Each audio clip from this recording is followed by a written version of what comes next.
he was just like, okay, whatever. It's not a problem. It's not a problem. It's already done. Like, it's already done. It's already done. And I'm just like, you're crazy. Yeah, you need help. You give me a vibe and a feeling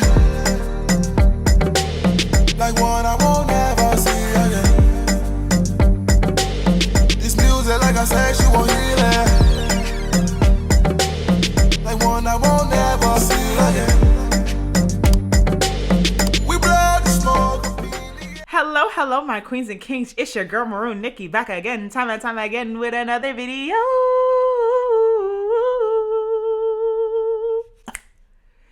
Yeah. Yeah. First off, get into the nails. Can we get into the nails real quick?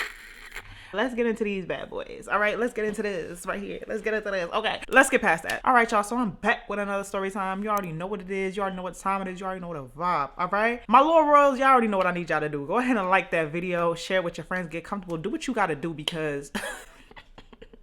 this is going to be one hell of a story. I'll tell you that much for sure. If you're new to my channel, welcome. Go ahead and push the like button, push the subscribe button, and push the post notification bell because I know and the loyal royals already know that,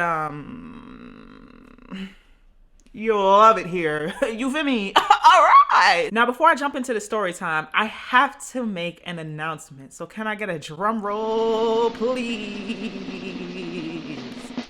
I am proud to announce that moving forward from 2022, this story time on, I will now be posting extended versions of my story times on my Patreon. I will also be posting my more juicier story times that cannot go on here, along with any part 2s, part 3s, any missing parts. The reason why I haven't posted them on this platform here is because it's too juicy and I don't want to hold back any details from y'all. And this is every type of story time, y'all. I'm talking prison story times and regular story times alike. All of the juicier, more detailed story times will be on my Patreon. So go ahead and make sure you check that out and join. Fuck with my Patreon one time. Y'all gonna love it there for real too. So if that's something that you're interested in seeing and you really want to hear the real tea, no holding back, I will also be having lives, y'all, on there too. And you know how we get on our lives. It's a loyal royal only club over there. Y'all know how we be talking. If you've been on my live, you know how we get down. Some things just ain't just for the public, okay? Some things just ain't for that, all right? It ain't for YouTube alone, okay? We gonna start doing things a little different around here. Y'all really about to be like, oh, this story time? I wish y'all knew the extra details. She ain't say all that, but on that Patreon, she really tell it to you. I can't wait. So now skip past that, moving on. I hope you're comfortable because, honey, this story time requires you to get comfortable, all right? Like I said, I will be posting the extended version, the more detailed version on my Patreon. But for right now, let's get straight into this prison story time because you know what I don't like to do, and that's what? Waste time. Now, let me just put this out there before I say anything else. If you've seen my I slept with an inmate story time, then I will say that at the same time that situation with Marvin was going on, this situation was happening. Let me say that again. This was happening at the same time. I will also like to say as well that this sergeant that I'm talking about is not about any sergeant that I've said in the past. This is a brand new sergeant, okay? So let's get started. Let me give you the background and give you the rundown so you can understand why I felt the way I felt in a moment, because this shit is crazy. Like I said in my other story time with Marvin, we had a captain shift, okay? Our captain from the night shift came on to the day shift. To be honest with you, I didn't even know we had a black female captain because she has never been discussed. Nobody's ever talked about her. I've never seen her face ever. So when she came onto our shift, I was shocked. I was like, I didn't even know we had a black female captain. And I honestly was honored because in this facility that I was working at, my specific facility, being a woman and being black was definitely not their favorite. Let's just put it like that. I don't care who want to say what, they was moving funny as fuck out there in that good old country. And my ass coming from where I was coming from was not for that shit. When my captain came onto shift, like I said before, she rustled some feathers, okay? She came in there and was like, we not about to play favorites. We not about to do none of that bullshit because I need to know that y'all gonna be able to do different positions. If shit hits the fan, I need to know y'all gonna be able to hold it down, okay? People like myself respected it. But some other people, especially people who are higher ranked, sergeants and lieutenants, they weren't fucking with that. One of them being the sergeant I'll be telling you about today. And we're gonna call him Sergeant Bobo because that's what the fuck he is, a fucking clown. A clown? He's a clown? Goofy ass nigga. And Sergeant Bobo, if you're watching this, I just want to say one thing to you. If you're wondering if I hate you, fucking bitch. Let me calm down. As I'm telling you this, yo, I feel myself getting irritated because he really tried to play me. Like I told y'all before, I was working the building with Marvin, all right? Now, the first week of me being assigned to Marvin's building to work with him, Sergeant Bobo was relieving me for break. We were never close like that, nothing like that, but everything was cool, everything was cordial because I know how to be cordial with people, but I'm just not gonna kiki with y'all like that because I'm just not that type of person. He came in there and you could tell the energy was off. You can tell that he was upset about something. You could tell he was irritated about something. And to be honest with you, I'm gonna be real, I didn't give a fuck. I didn't even want to ask, okay? I just wanted to go on break. I was hungry as fuck. I was thinking about lunch, my nigga. I wasn't trying to have no fucking conversation. But of course, he want to come in there because like I always say, they don't know how to separate their emotions from the job. He want to come in there and try to fucking vent. So when he came in and the door slammed behind him, he was like, this fucking gay ass bitch, I can't stand her. Huh? I was like, who are you talking about? He was like, the captain. Now, mind you, the captain was part of the LGBTQ plus community. When he was saying all of this shit, I was honestly like, yo, I honestly was like blown away by how he was talking. Cause I'm sitting here like, you really talking crazy. Do you not understand you could lose your job for saying shit like this? I had to really take a second to process what was going on. Cause I'm like, yo, you really in here black and like, does anybody hear this? Like, I don't want to be in the mix up of this. When I tell you he was saying every type of slur, every type of derogatory term, he was saying so many things. All I could think of was HR violation, HR violation, HR violation, HR violation. That's all I was thinking. Like, yo, he was saying some crazy shit that, to be honest with you, I don't even feel comfortable repeating out of my mouth. So when I found out he was talking about the captain, I was like, oh nah, we not about to do this. We not about to do this. This is not what we about to do. Nigga don't think we have a friend. None of that. We not about to talk about the captain like that. I actually fuck with the captain. Me and you are not cool. You're not gonna feel comfortable enough to start saying some wild shit out your mouth like that about her around me and think that you got a buddy over here, because you really don't. So I cut him off while he was talking. I was like, nah, are you gonna break me for lunch or what? And he was just like, I was like, yeah, I gotta go. So you got it? You need me to let you know anything? Everything's good right now. I took care of everything, so I gotta go. I could tell that shit upset him. But to be honest with you, I don't give a fuck. Because at the end of the day, this is not the type of person I am. Like I told y'all before, I don't click up, I don't gossip, I don't do none of that. I don't want you to ever feel comfortable enough to come to me with some shit like that and think that I'm gonna sit there and nod my head and agree. If you thought I was gonna agree with you, bitch, fuck you. I'm not doing that. I actually fuck with my captain the long way, and y'all gonna know why. So I don't understand why you saying all this, because I'm like, we not about to say them type of words. We not about to say them type of things around me. And it doesn't have to just be only my captain. I don't tolerate that all around, because that's disrespectful to my friends, my family, anybody that I know that is part of that community. No, we're not doing that. We're not. When he realized you don't got a friend in me, you don't got a friend in me, he was pissed. But like I said, We don't care. Let me tell you We don't care. but one thing about these motherfuckers in here, if you don't care, they're gonna find a way to make you care. I started noticing that he was starting to give me like stink eye and shit like that. He would be kind of like a little passive aggressive moving forward. At first I wasn't thinking nothing of it because I didn't do nothing directly to him.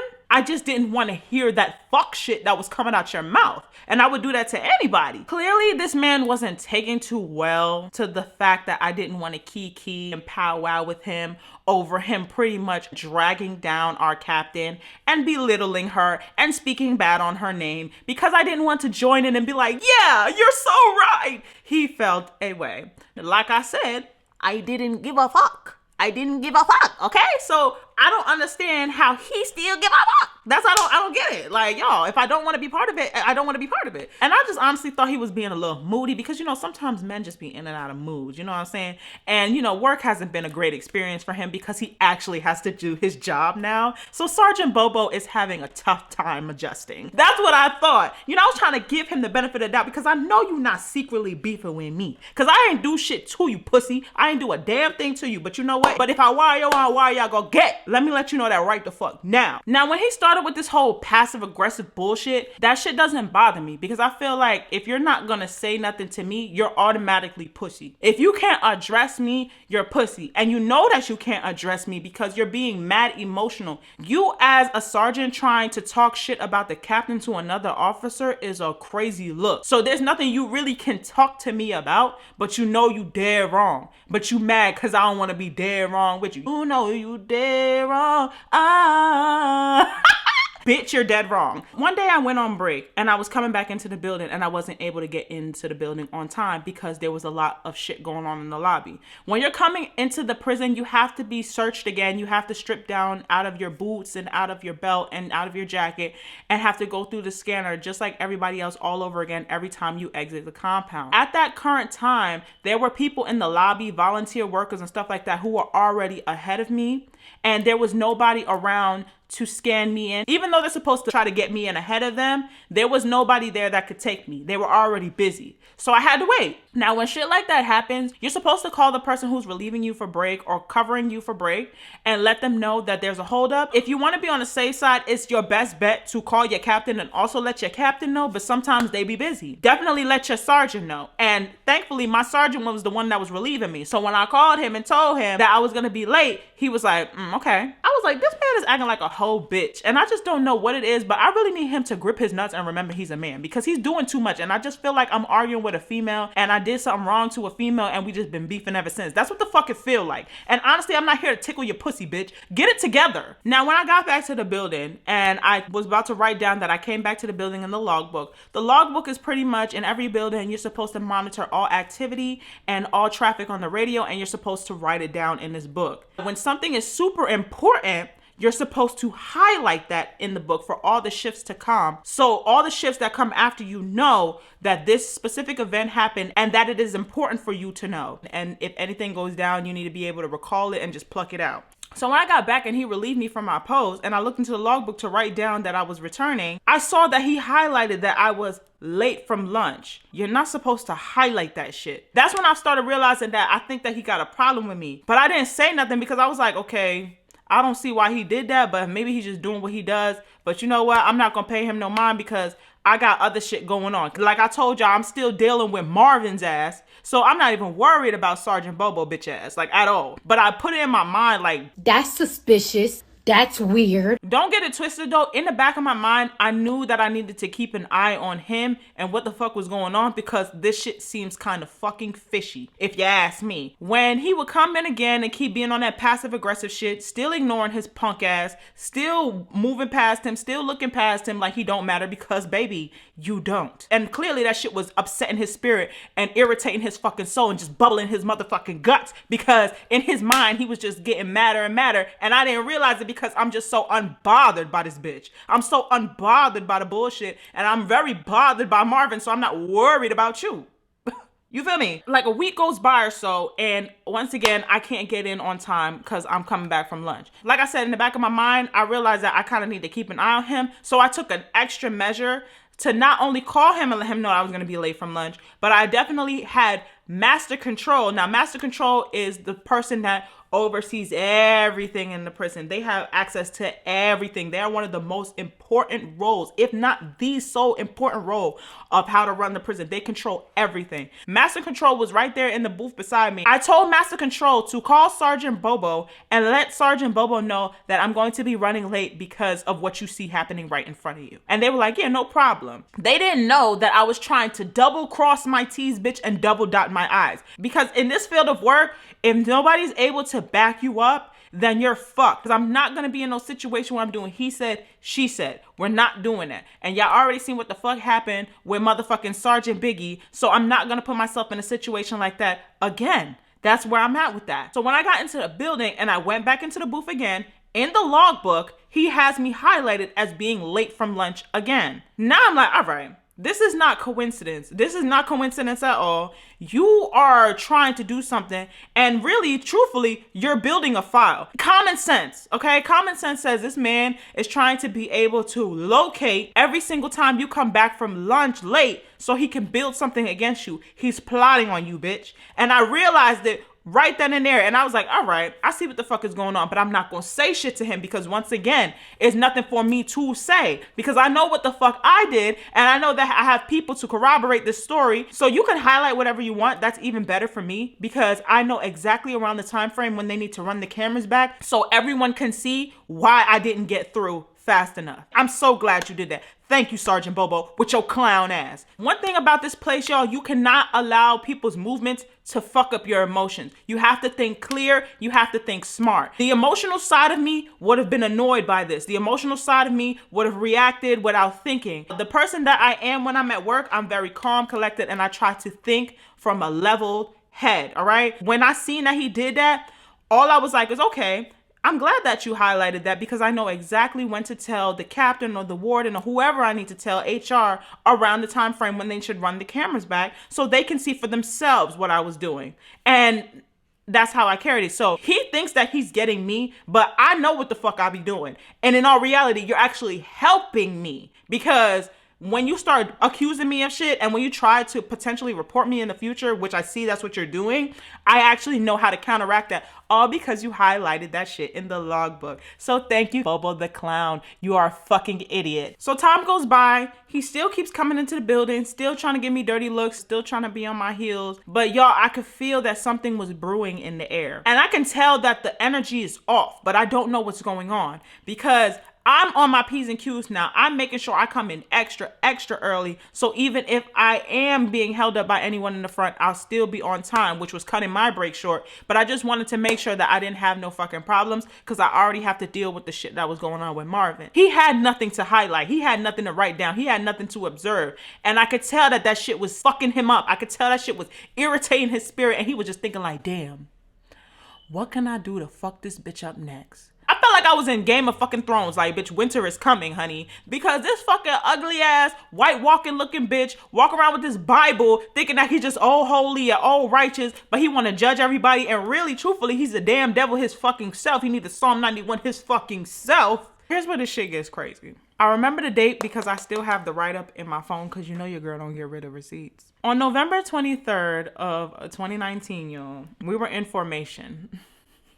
My captain so happened to not be present. And I honestly feel like he knew that she wasn't going to be there. And that's exactly why this shit happened the way it did. My captain wasn't present for formation, muster, roll call, whatever you want to call it. We call it muster. In the morning, they always tell us what happened the night before, how the day is going to go, what needs to be done, and then if anything new is going to happen. And then all of the people who are sergeants and lieutenants on that shift and captain give us a nice little speech for the day, quick like, have a good day, let's stay focused, let's just get home type stuff. After we did that and we were assigned to our post, Sergeant Bobo tells me that he needs to speak to me and that I need to step into the captain's office. Mind you, the captain's office is not occupied right now because the captain is not there. When he called me into the captain's office, he told me to take a seat and then calls another sergeant in. Typically, when they call two higher ups in, I already know what this means. And I'm not even gonna tell y'all no lie, I felt very uneasy. In my stomach, it was bubbling up. I was feeling very anxious, but I was also feeling very fed up because I'm tired of doing this. Like, all of this shit, y'all seen my story times before. All of this shit that be happening to me happens before my probationary period. Like, literally, it was the toughest year that I have ever gone through in my entire life. And I'm just like, here I am again, back in the office again, and somebody about to tell me something again. And I know I've been doing what the fuck I'm supposed to do. So what is it now? Like, what more? What more? What's going on? Like, what can happen? What more do you want to do to me? Like, at this point, it's just like a constant attack. How can I break her today? That's what the fuck it feels like. And I'm just tired. I'm tired. When he's in there, he sets his Bible down on the table, looking all high and mighty. But in all reality, baby, you put your prop down on the table, but I really need you to open this book up because I really feel like something is not right with you, because I really feel like you're not all the way right up here in the mata. Like, I was gonna sit there and say, I don't know what it is about me that is upsetting him this much, but I would be lying. I know exactly what it is about me that's upsetting him this much, but I'll let y'all put it down in the comments and tell me what you think it is. When Sergeant Bobo told me to take a seat and call the other sergeant in, he purposely left the door open. I saw that as a sign of disrespect, Because whenever you call someone into the office, you're supposed to close the door if you're about to have a serious talk with them, because you don't want everyone else knowing their business. And when I saw that, I looked at him and I was like, so you're not going to close the door? And he was like, no, I don't need to. And I was just like, well, I would prefer the door be closed. And he was like, I mean, if that makes you feel more comfortable. And I'm like, whatever, and close the door. I really believe that he wanted to see me upset. I really believe that he wanted to hear the nervousness in my voice, but you're not going to get that. I felt like he wanted me to be scared. I felt like he wanted to get that reaction out of me, but I'm not going to do that, baby. I'm going to look you in the eye. I'm not going to blink and look all nervous. I'm not going to show fear. You're not going to see a sweat drop. You're not going to see any of that because I look my enemies right in the face. Y'all used to catch me lacking and all that shit. Y'all used to catch me scared and crying and shit. You're not getting that now. I'm no longer that girl. So do what the fuck you got to do, my nigga. That's how I feel. That's how I'm carrying it. Do what you got to do. That's how I'm looking at you. I could tell he's not liking him. I can tell it's pissing him off because he wants me to be afraid. He wants me to be falling at his knees talking about, please, don't punish me. What's going on? What's going on? Nah, what's up? What's going on? So he was like, okay, well, I'm going to be serving you papers because I'm extending your probationary period. And I was like, okay, you can do that? And he was just like, yeah, I'm doing it. I'm going to be extending your probationary period effective immediately. And I was like, for what? And he was just like, because you were late from lunch, but go ahead and read the paper. So I read the paper. Yo, this is such a sorry bitch. On the paper, it was pretty much listing the 2 times that I was late from lunch. Now, if y'all remember what I said earlier, I called him in advance. I had someone else call him in advance and let him know why I wasn't going to be on time. But he was still trying to write me up for this very same thing. So when I saw this, I chuckled in my mind. But I was just kind of chuckling like, you gotta be kidding me. Like, are you serious? This is such a reach. Like, you're that desperate. I could tell right now that all of this shit, once again, you can tell this shit is motivated by hate. This man hates me with a passion. Y'all can say whatever y'all want, but to me, this was a clear sign of displacement. Whatever you feel about my captain, you can't do shit about it. She's a higher rank than you. So here you come trying to take your anger out on me, have a problem with me. I don't know if it's because we both black females. I don't know if it's because you can't break us. We're both strong black females. I don't know what it is, but clearly you want to take your anger out on an officer where you have authority and power. And clearly this is a power trip for you. Clearly you want to feel big. Clearly you want to feel in control. So this is why he did the shit that he did. Now, y'all, I said to this man, I called you and told you ahead of time that I was going to be late. So what's going on? And he was like, still, I'm writing you up and we're extending your probationary period. He didn't even want to hear it. He didn't even want to open his ears or his mind to reason or logic. Like, he just was so gung-ho on writing me up. So I said to him, what do you feel like I could have done differently? And he was like, I don't know what you could have done differently, but just take this write-up and sign it. As I'm staring at the paper, I said to him, I don't feel comfortable signing this. I was like, can I speak to the captain about this? Like, where is she? I want to talk to her too. He was like, you don't have to worry about that. She's not here. Don't worry about that. Just sign it. And just know that regardless of whatever you talk to her about, it's already set in stone. It's already done. So I'm sitting there like,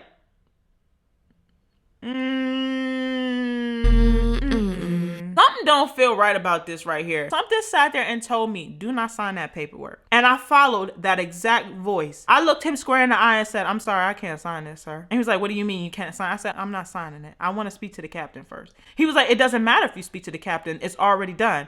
And I was like, well, no offense to you or anything, but I don't want to sign this. So you can go ahead and take it. And he was just like, okay, whatever. It's not a problem. It's not a problem. It's already done. Like, it's already done. It's already done. And I'm just like,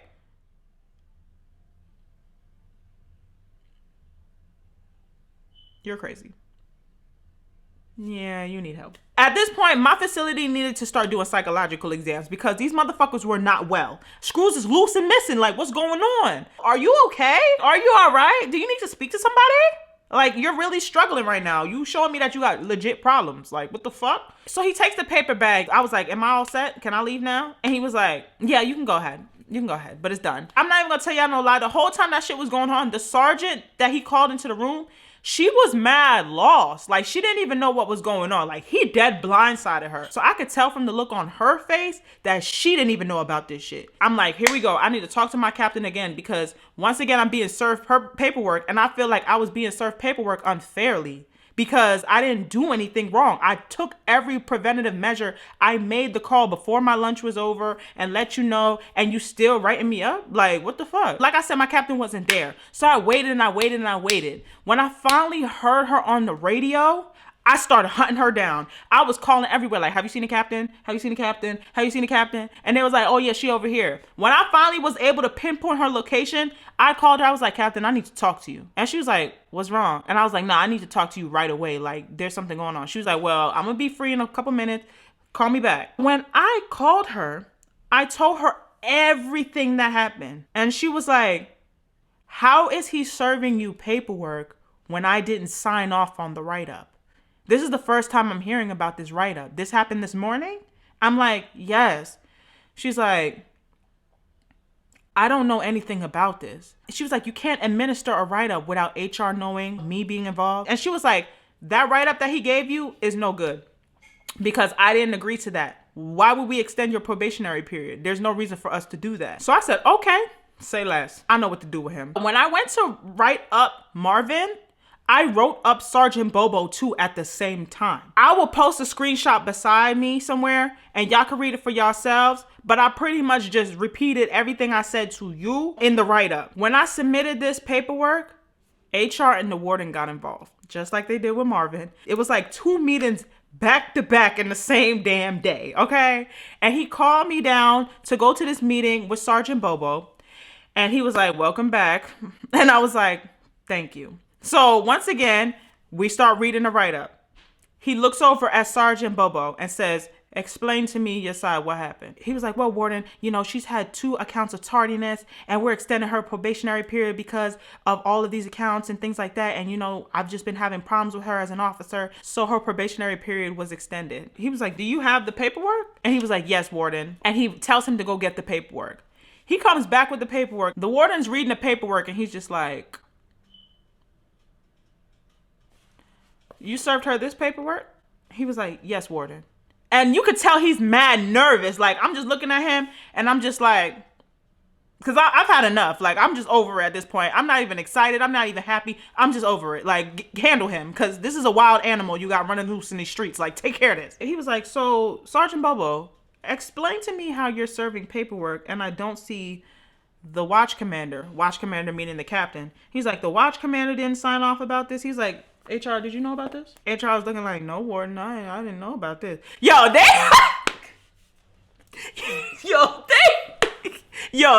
Son, they are mad funny. Like, the way they be handling shit, my warden is just like, he was like, I didn't know about this. You extended her probationary period, huh? 2 sergeants extending a probationary period? There was no lieutenant in the room? He's like, no, sir, there was no lieutenant present. He's like, So you served her paperwork with no lieutenant, no watch commander signing off. HR didn't know about this. I didn't know about this. So who gave you the authority to hand her this paperwork? Who gave you the authority to serve her these? He's like, Warden, I just felt like she would. He was like, who gave you the authority to hand her this paperwork? It's quiet. Ain't no back talk. I'm just sitting here like, who gave you the authority? Answer. You not saying shit. Answer. So I'm sitting Nah, I ain't gonna hold you. I was a little happy on this side. I was like, you about to lose your job. You about to lose your job. Get his ass again. Get his ass again. Back to back. Back to back. What you mean? Oh, you thought you ate. We regret to inform you that if you thought you ate, unfortunately, you did not. You are actually starving. I see your bones. We would love for you to return the plate effective immediately. I just be wanting to know, when are they gonna stop playing with me? Do I give off Poppy Show? Is that what's on my forehead? Like, what's the deal? So he was like, Warden, I feel like her. The warden was like, I don't care how you feel. You gave her paperwork without anyone knowing. You didn't even have a lieutenant in there. What the warden was basically saying was like, picture working at a job and your team lead serves you a write-up, but the general manager doesn't know about it. HR doesn't know about it. Nobody knows about this write-up. Nobody knows that you did something so bad, but they still served you a write-up. Nobody cleared this off. This was not sent or submitted or reviewed or approved by anyone. That's basically what was going on. And I'm looking at him because I know it's wrong. My captain told me it's wrong. HR said it's wrong. The warden said it's wrong. So where in your mind did you think it was right? And he was looking lost. It was the quietest meeting I've ever been in. Like, I'm not even gonna lie to you, because he was drawing bare blanks. He didn't know what to say, how to handle it. He didn't know what to do. He was just looking stuck on stupid. Like, honestly, I was just looking at him like, yeah, go ahead and answer, because what the fuck? He looked over at me and he was like, the officer, you don't even have to worry about this paperwork. And he looked at Sergeant Bobo and was like, he knows exactly what he needs to do with this paperwork. And I was just like, Oh, now that's how you clear a bitch. and once again, the warden asked me to step out so he can handle this. Okay? He asked me to step out so he can handle it. And I was like, gladly, thank you, warden. I appreciate that. And I left. I don't know what he did with him again, because he was still employed. But when I tell you he looked bitter, I don't know what the fuck was said to him. I don't know what he did. I don't know anything. But he had to hate me from a distance. He couldn't look my way, couldn't talk my way, couldn't do shit. He just had to relieve me and not say nothing, and we keep it pushing. The whole targeting me type shit, that wasn't gonna work. And it was a clear sign of targeting. Like, he was clearly targeting me. What he did is grounds for termination or write-up, whatever. I feel like he might have gotten written up because he falsified state paperwork, falsified documentation, and submitted it and put it in my file and claimed it was official. Claimed that he went through all the proper procedures, claimed that he went through all the chain of command and everything like that to serve me that paperwork. And in all reality, it was really motivated by just pure hatred and dislike. All I knew moving forward was that my file was empty. And he couldn't say shit to me no more. And it was just ridiculous. The fact that I even had to go through this, the fact that people are so motivated by hatred, and the fact that I'm too strong for people to break down. The fact that my light is so bright and it disturbs other people who are living in darkness around me. It was just too much. About a month later, I resigned. Even though I got through my probationary period, even though I conquered what I needed to conquer, I just took my experience and left. And honestly, in corrections, a lot of y'all are gonna go through similar situations where all you can do is rack up that year or so of experience and leave. Like, you just have to go. Anything over a year is good enough for you to get a better job with higher pay. And I just had to realize that. So I resigned the 31st of December. After going through that situation on the 23rd of November. I haven't been happier. Like, working corrections, it was a great job. It provided me great benefits. I had many great jobs to come after that, just off of that experience alone. But while working there, I was unhappy. I was going through a lot. People were just acting like predators. A lot of them, for real, that needed to be in state clothes were the ones wearing uniform. When you start to see those things, it's disturbing. The person that I had to become to survive that environment is not somebody that I wanted to continue to be, because I felt like it was changing me. And that additional stress over a job is not worth it. When I'm so talented and I'm capable of so much more, I just took a leap of faith and I left. And now I'm here. I honestly do hope that Sergeant Bobo sees this video. And I really hope that he understands that no matter what he did, he was unable to break me. He formed the weapon, yes, but it did not prosper. And that goes for my enemies all the time. It was sad. It was a cute attempt, very sad attempt, but no. And I'm actually doing better now. So I thank you for that, because I thank all of the people that put me in uncomfortable positions in that field of work, because if it wasn't for that, I wouldn't have been the strong person that I am today. I was a little too tolerant to the bullshit, too tolerant to the disrespect. So now I am a different person, completely different person, a better person, a stronger person, and a more aware person of predators, sickos, weirdos, and all things of that nature, because that's what the fuck y'all are. So, my queens and kings, I want to thank you for watching this video if you're still here. And don't forget to like this video, push the subscribe button if you haven't already, and push the post notification bell so you can receive a notification of my post when I post. Follow me on my socials, y'all, Instagram, Twitter, TikTok, all that good shit, Snapchat. Follow your girl. And I got some cute pictures on Instagram, so go ahead and like that. So yeah, y'all, my queens and kings, you know what I want you to do, and that's what? Stay blessed and stay royal. Bye-bye.